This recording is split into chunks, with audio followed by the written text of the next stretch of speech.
Sorry. Don't touch me.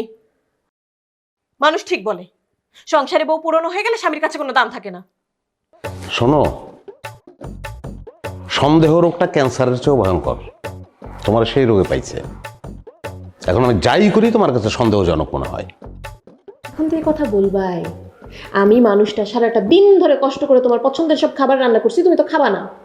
আমার কষ্টের তো তোমার কাছে কোনো দাম নাই। এখন আবার বলতেছো আমার মনে সন্দেহের রোগ জন্মাইছে। আচ্ছা ঠিক আছে, কষ্ট করে রান্না করছো, আমি খুশি হয়েছি। এখন তো খাইতে পারবো না, সকালে যাওয়ার সময় খেয়ে তারপর বেরোবো। যাও। না, কোনো দরকার নেই। তোমার খাওয়ার কোনো দরকার নেই। আমার রান্না আমি কষ্ট করে করছি, আমিই খাবো। কালকে থেকে তুমি ইকবাল ভাইয়ের বাসায় খাওয়া দরকার পড়বে। আচ্ছা ইকবালের বাসায় খাবো, তো ক্যাচ ক্যাচ করো না তো।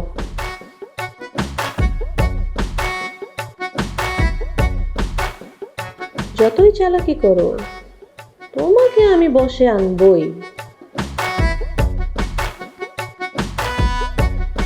এই দেখো তো আমাকে কেমন লাগছে। ভালো।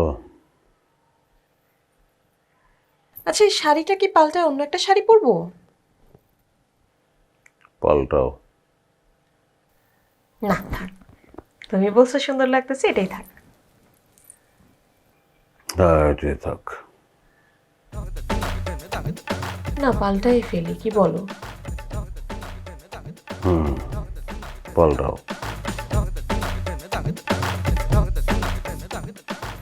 ফয়সাল আমার দিকে ভালো করে তাকাও, তারপরে বলো।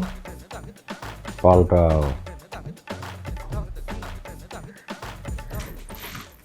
ফয়সাল আমার দিকে তাকাইতে বলছি। বললাম তো পাল্টাও, অসুবিধা নেই।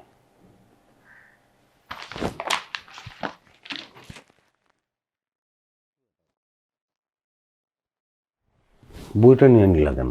আমি সে কখন থেকে তোমাকে জিজ্ঞেস করতেছি আমাকে দেখতে কেমন লাগতেছে, আর তুমি এগুলো কি আবল তাবল বলতেছো? ও আরে তোমার তো সুন্দর লাগতেছে, খুব সুন্দর লাগতেছে। আমার চোখের দিকে ভালো করে তাকাও। আরে সুন্দর তো কি শোনা দিছ নাকি? চোখ বন্ধ করো। করলাম। বলো আমি কি রঙের শাড়ি পরছি, খবরদার চোখ খুলবা না। সবুজ না, আকাশি। ছি। সারাটা দিন কষ্ট করে তোমার সব পছন্দের খাবারগুলো রান্না করলাম, তুমি খেলা না। তোমার জন্য এত সুন্দর করে সেজে বসে আছি যাতে তুমি একটাবার দেখে বলো যে আমাকে ভালো লাগতেছে। তোমার তো আমার দিকে একবার ফিরে তাকানোর সময়টাও নাই, প্রয়োজনও মনে করো না।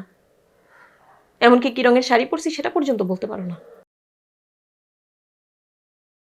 আচ্ছা সরি। Don't touch me. মানুষ ঠিক বলে, সংসারে বউ পুরনো হয়ে গেলে স্বামীর কাছে কোনো দাম থাকে না।